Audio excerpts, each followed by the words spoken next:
ప్రత్యర్థి పార్టీలపైన విమర్శలకు ప్రాధాన్యతనివ్వకుండా అభివృద్ధి మాత్రమే ధ్యేయంగా ముందుకు సాగుతామని విజయవాడ పశ్చిమ బీజేపీ అభ్యర్థి సుజనా చౌదరి స్పష్టం చేశారు.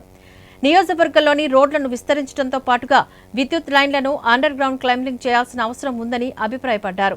5 ఏళ్ల వైసీపీ పాలన పీడకల లాంటిదన్న సుజనా కష్టాల నుంచి రాష్ట్రం గట్టెక్కాలంటే ఎన్డీఏ కూటమిని గెలిపించాలంటూ పిలుపునిచ్చారు.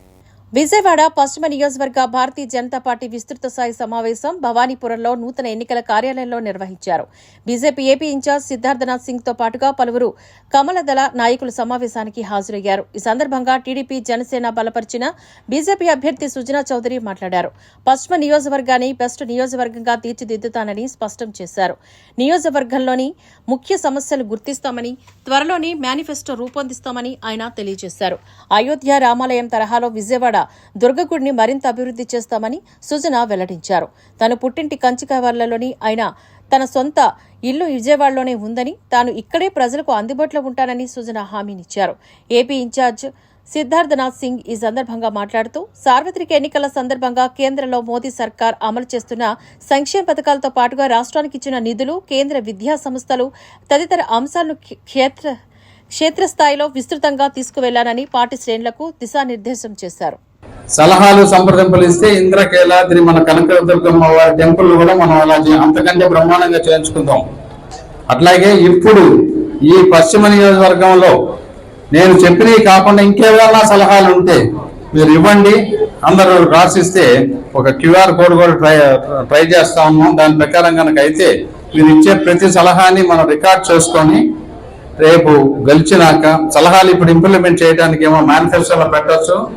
అన్ని చాలా మర్చిపోవడానికి అవకాశాలు ఉన్నాయి కాబట్టి మర్చిపోకుండా ఉండడానికి అన్ని రికార్డ్ చేయండి. ఆ రికార్డ్ ప్రకారం ఒక రోజు కాకపోతే 10 రోజులు, 10 రోజులు కాకపోతే 100 రోజుల్లో ఇనిషియేషన్ అయితే అట్లీస్ట్ స్టార్ట్ అయితే చేపిద్దాం. మనం చెప్పినవి అన్ని కంప్లీట్ అవడానికి టైం పట్టచ్చు. అసాధ్యమని మనం ఏరుకుని ఊరికి చేస్తాం అనేది మనం చెప్పకూడదు. సాధ్యమైనయే చెబుదాము, సాధ్యమైనయే చేసి చూపెడదాం. ఈ పట్టుదలతో మీరందరూ కూడా దయచేసి కార్యకర్తలందరి దగ్గరికి వెళ్ళటం, ఓటర్స్ అందరి దగ్గరికి వెళ్ళి పద్ధతిగా చెప్పి డబుల్ ఇంజన్ మోడీ గారు, చంద్రబాబు నాయుడు గారు, కేశినేని చిన్ని, నేను కలిపి ఈ పశ్చిమ నియోజకవర్గానికి, ఎందుకంటే నేను బేసికల్గా ప్రజాస్వామ్యంలో కుల ప్రాతిపదిక మీద, మత ప్రాతిపదిక మీద నాయకులు రాకూడదు అని సిద్ధాంతాన్ని నమ్ముకున్నవాడిని. కులం గురించి వస్తే నేను ఇక్కడికి వచ్చేవాడిని కాదు. నాకు ఎక్కడ కావాలన్నా నేను ఒక ఎమ్మెల్యేగా కావాలనుకుంటే నేను చేసుకోగలిగేవాడిని.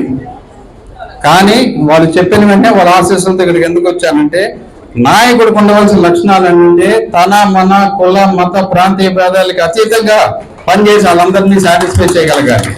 ఆ దమ్ము, ధైర్యం, నమ్మకం నాకు ఉంది. భగవంతుడు నాకు అన్ని ఇచ్చాడు కాబట్టి ప్రజాసేవలో నిమగ్నమై చక్కగా అవసరం లేకుండా చేస్తా, నేను చేపిస్తా.